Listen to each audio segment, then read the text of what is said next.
November 22nd, 1922, Gosport, Indiana. A name and a narrow world.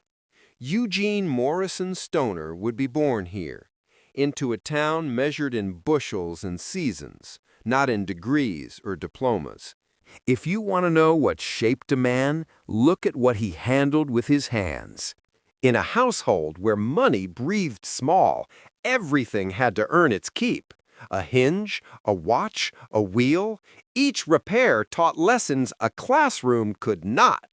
"Mother, from off-screen! You'll rot your hands, boy! Come in for supper!" Eugene glances up, then back to the watch.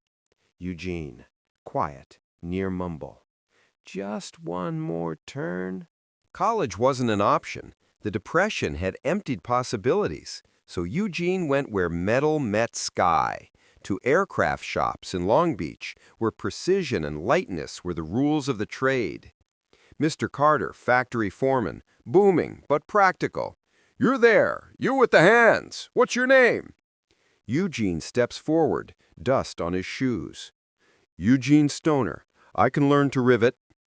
Mr. Carter, "We can teach you. Keep up, and you might keep your fingers." Laughter from nearby workers. Joe tosses Eugene a rivet gun. Joe, grinning. "First day you'll make 10 mistakes. Stick around, you'll make fewer." He learned fast. The shop taught him to understand materials, not theoretically, but by touch. The way aluminum flexed under a rivet. The tolerances a micrometer could measure. Those tactile lessons would later become design decisions. Others saw only heavy steel and wood. Eugene saw a different promise. Aircraft-grade aluminum meant weight savings without surrendering necessary strength. It meant corrosion resistance if treated correctly. It meant, in the right hands, possibility. Night after night, he carried what he'd learned back to a garage. In the margins of his life, between shifts and sleep, he sketched and measured. Not theories, working drawings. Eliminate heavy operating rod, a line. Straight line stock, another. Notes on tolerances, .005 in. Small things to others. To him, they were the difference between a workable idea and impossible weight. If the gas goes to the carrier, you lose the rod, less moving mass. Recoil in line, not torque.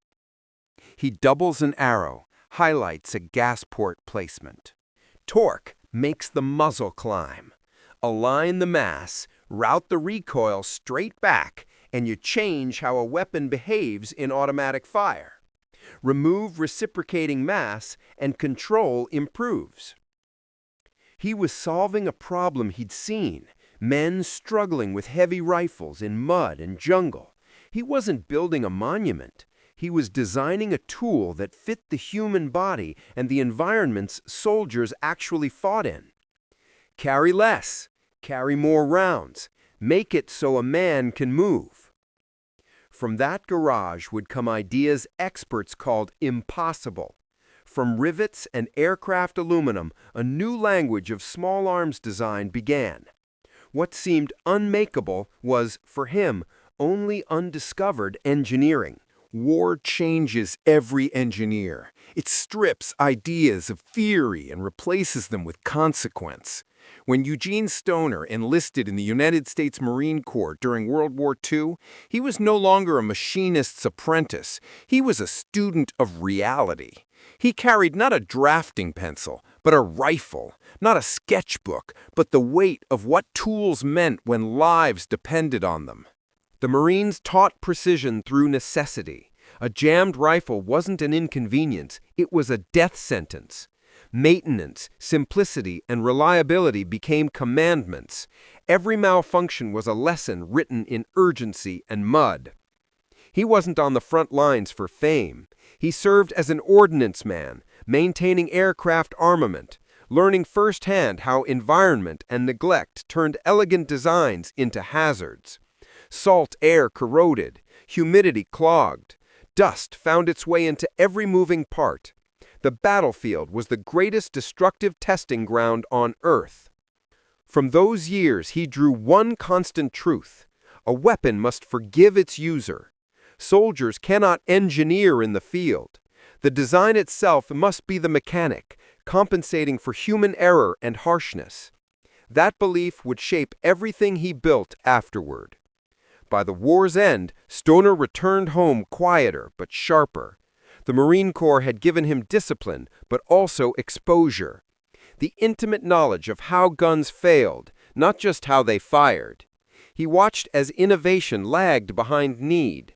The standard rifles, M1 Garands, BARs, were solid but heavy. He knew the future would demand mobility, not mass. He returned to California and to industry, but something in him had shifted. He saw problems where others saw traditions. He had seen what corrosion did, what neglect did, what weight did to tired arms and frightened men. He wanted a weapon built for them, not for doctrine. The war had proven that modern combat was about movement, fire rate, and endurance. Infantry needed to carry more ammunition, stay lighter, and shoot faster without losing control. Steel could no longer serve both the soldier and the future. It was time to replace it with thought. And so, with quiet determination, Stoner carried his wartime lessons back to the workshop. Where others brought nostalgia, he brought data. Where others saw tools, he saw systems, materials, gas pressure, recoil paths, user fatigue, logistics. He was building not just a gun, but a philosophy of efficiency. From his service, Eugene Stoner learned that innovation begins with failure.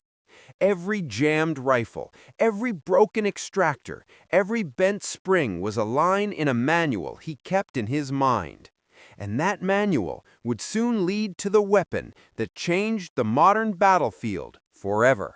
The Armalite years, from concept to controversy.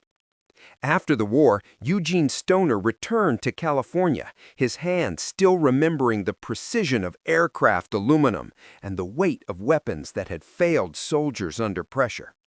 He took a job at Fairchild Engine and Airplane Corporation's new division, Armalite, a small, almost experimental workshop tucked behind corporate hangars in Hollywood's shadow. It didn't look like the birthplace of revolution, just benches, blueprints, and belief. Armalite's mission was clear but audacious: bring aerospace engineering to firearms, use lightweight materials, modular construction, and radical ergonomics to rethink what a rifle could be.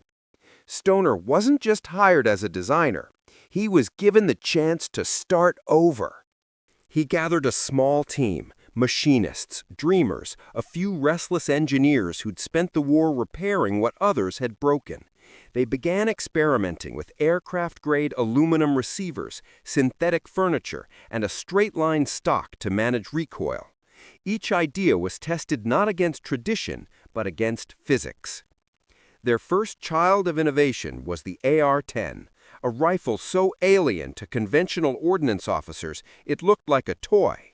Black fiberglass stock, sleek profile, aluminum frame. It weighed less, shot smoother, and handled recoil with a grace no steel rifle could match. It was the future, but it frightened the past. When Stoner presented the AR-10 to the U.S. Army in 1956, he believed data would speak for itself. It did, until a catastrophic test failure silenced it. A composite barrel, inserted to save weight, ruptured during endurance trials. The rifle performed flawlessly in every other metric, but bureaucracy remembered only the explosion. The Army rejected it. The rejection might have ended most projects, but it only refined Stoner's resolve. He saw opportunity where others saw failure. The military's own studies hinted that future combat would happen at shorter ranges, under 300 yards. Soldiers needed lighter rifles, lighter ammunition, and faster fire rates. Stoner began scaling his design down, smaller cartridge, same principles. The result was the AR-15. Chambered in the new .223 caliber, the AR-15 embodied Stoner's philosophy: lightweight, low recoil, accurate under stress, and simple to maintain. It could fire 600 rounds per minute and weighed barely 6 pounds. A soldier could carry twice the ammunition of the M14 for the same load. It wasn't just a weapon, it was logistics transformed. But innovation rarely wins on merit alone. The U.S. Army's Ordnance Corps resisted it. Too radical, too small, too unproven. Traditionalists dismissed the .223 as a varmint round. They couldn't see that Stoner wasn't building for yesterday's wars. He was building for tomorrow's. By 1959, Armalite was running out of time and money. Fairchild executives sold the AR-15 design to Colt's Manufacturing Company, a move that left Stoner with little control but new hope for survival. Colt had reach, salesmanship, and government connections. They renamed it, polished it, and brought it to Washington. Colt's demonstrations bordered on theater, shooting watermelons, plywood, and even helmets to show the devastating power of the .23's velocity. Among the audience was General Curtis LeMay, the U.S. Air Force Vice Chief of Staff. He was impressed, more than impressed. He ordered thousands for the Air Force Security Police. It was the first real break. But back in the Army, old rivalries and procurement politics persisted. The M14, descendant of the M1 Garand, remained the standard, heavy, wooden, and rooted in tradition. Even as battlefield studies and jungle warfare in Southeast Asia hinted at the need for something lighter, faster, more adaptable, Stoner's rifle was waiting for its war. The Armalite years were more than invention. They were rebellion against stagnation. For Eugene Stoner, every rejection was proof that innovation had struck a nerve. The AR-10 had failed, but its child, the AR-15, was destined to redefine combat, industry, and controversy alike. The M16 and the tragedy of success.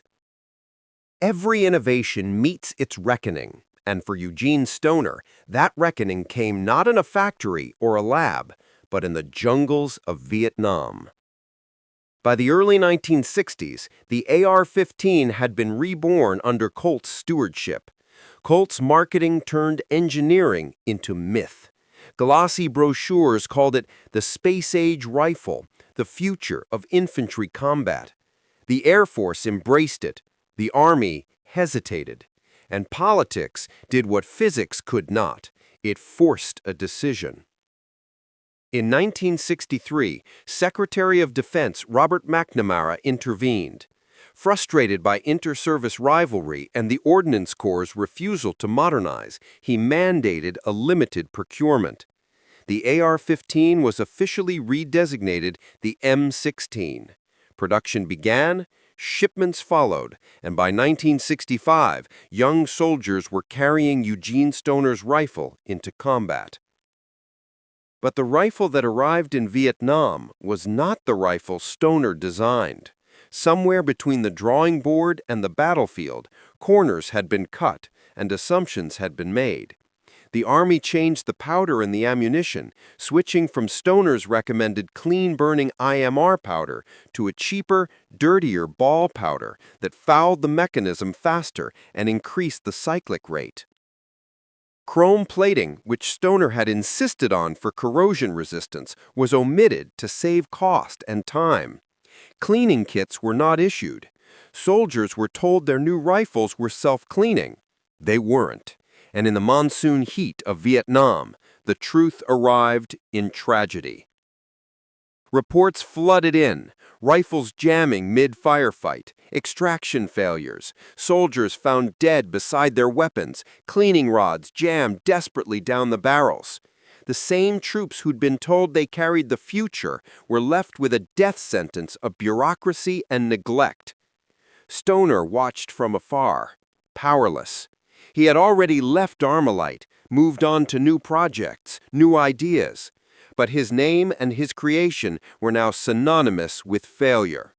The rifle he had built to protect soldiers had betrayed them, not by design, but by decision. Congress took notice. In 1967, hearings began. Soldiers testified. Parents demanded answers. Investigators uncovered the causes: the wrong powder, the missing chrome, the lack of cleaning gear, the false claims of maintenance-free design. The findings were damning. A system built to equip soldiers instead endangered them. The M16's crisis forced a reckoning in American weapons procurement. The fixes came quickly: chrome-plated chambers, cleaning kits, proper powder, and training manuals. The improved M16A1 restored the rifle's reliability, but the damage to trust and to Stoner's reputation lingered for years. Ironically, the tragedy cemented the M16's place in history. Once corrected, it became one of the most successful infantry rifles ever fielded.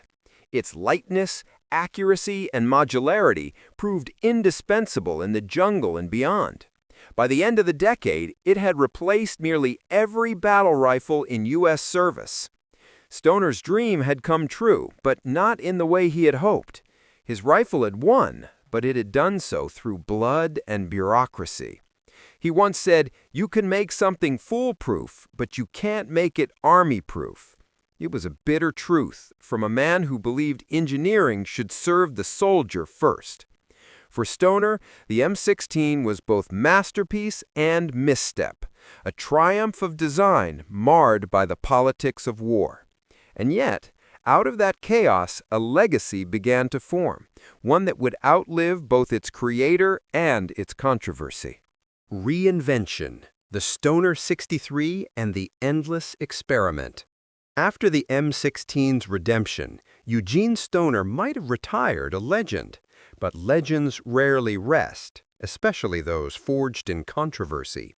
For Stoner, innovation wasn't a phase, it was a compulsion. He didn't chase perfection, he chased possibility. In the early 1960s, even as the M16 was being tested, Stoner had already begun sketching a new concept, a modular weapon system that could adapt to multiple battlefield roles: rifle, carbine, automatic rifle, light machine gun, all sharing the same receiver and core components. A firearm that could transform itself. It was an idea decades ahead of its time. The result was the Stoner 63. Built under Cadillac gauge, it was unlike anything the military had ever seen. Interchangeable barrels, feed systems, and stocks allowed one platform to serve every role, from infantryman to gunner. Aluminum and stamped steel construction made it light but strong. It was not a single gun, it was a family, a mechanical ecosystem. For Stoner, the Stoner 63 wasn't just engineering, it was philosophy in motion. Every screw, every latch was designed for function and efficiency. His guiding belief was that soldiers should adapt their weapon to the mission, not the mission to their weapon. The U.S. Marine Corps took notice. In Vietnam, elite units like the SEALs and Force Recon tested the Stoner 63 in combat. They loved its adaptability, its weight, its controllability. It could fire from a belt, a magazine, even convert into a squad automatic weapon in minutes. To them, it was freedom. To the Army's procurement offices, it was complication.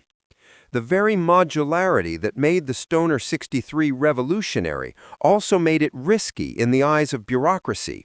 Too many parts, too many configurations, too many ways to mismanage logistics. The system was tested, praised, and quietly shelved. It had proven itself in the field, but not on paper. To Stoner, rejection had become familiar, almost expected. But he didn't see failure, he saw iterations. Each project was a lesson for the next, proof that progress was never wasted. The Stoner 63 didn't disappear. Its DNA lived on in later designs, influencing weapons from the FN Minimi to the M27 IAR. By the 1970s, Stoner had left Cadillac gauge and continued designing under his own name. refining concepts, consulting, and mentoring younger engineers. He had become the quiet architect behind a generation of modular weapons, shaping doctrine without ever commanding it. His work had evolved beyond tools of war. It had become a study in simplicity, balance, and human interface. How machines serve people, not the other way around. His later designs, like the Stoner SR-25, would marry precision and practicality once more, blending his aircraft roots with decades of battlefield wisdom. The Stoner 63 was not a failure. It was the bridge between eras, the link between the weapon that defined the 20th century and the systems that would define the 21st. For Eugene Stoner, innovation was never about the gun itself. It was about the pursuit, the endless experiment. Legacy, the rifle that outlived its maker. Eugene Stoner never saw himself as a legend. He didn't seek recognition, medals, or monuments. He saw himself as a mechanic, a problem solver. But history has a way of making myths from men who were simply doing their jobs. By the 1980s, the world had caught up to his ideas. The M16, once controversial, had become the backbone of the U.S. military. Its descendants, refined and re-engineered, served in every major conflict of the late 20th century. From desert sands to frozen hills, the rifle born in a California garage had gone global. But Stoner himself had moved on. In the late 1980s, working with Knight's Armament Company, he revisited his early blueprints and ideas. The result was the SR-25, a precision rifle that fused the AR-10's power with the AR-15's ergonomics. It became the foundation for the U.S. military's modern sniper and designated marksman rifles. The design that once divided armies was now uniting doctrines. By the time the 21st century arrived, nearly every Western infantry rifle carried traces of Stoner's fingerprints. His direct impingement gas system, his straight-line recoil design, his modularity, all had become the standard language of small arms engineering. He hadn't just built rifles, he had built a framework for how rifles would be built. Yet through all of this, Stoner remained private, modest, almost reluctant to discuss his fame. Those who knew him described him as methodical, quiet, and endlessly curious. He preferred the sound of a lathe to applause, the smell of cutting oil to ceremony. His satisfaction came not from medals, but from tolerances met, from blueprints that worked. Eugene Morrison Stoner passed away on April 24, 1997, at the age of 74. He left behind no memoir, no speeches, no manifestos, only designs. Designs that reshaped how nations fought and how engineers thought. Legacy, the rifle that outlived its maker. Eugene Stoner never saw himself as a legend. He didn't seek recognition, medals, or monuments. He saw himself as a mechanic, a problem solver. But history has a way of making myths from men who were simply doing their jobs. By the 1980s, the world had caught up to his ideas. The M16, once controversial, had become the backbone of the U.S. military. Its descendants, refined and re-engineered, served in every major conflict of the late 20th century.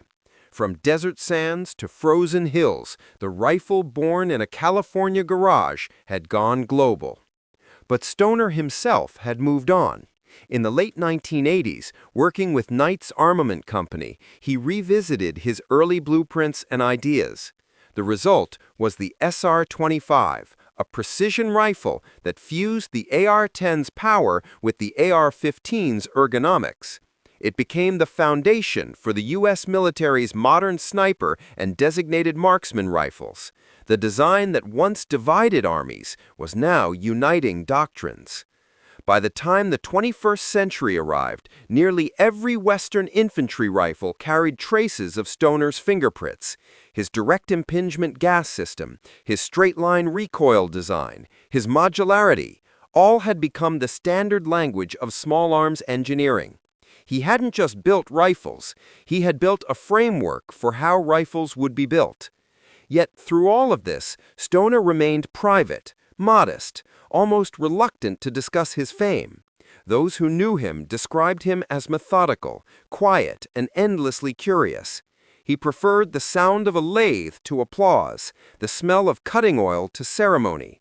His satisfaction came not from medals, but from tolerances met, from blueprints that worked. Eugene Morrison Stoner passed away on April 24, 1997, at the age of 74. He left behind no memoir, no speeches, no manifestos, only designs.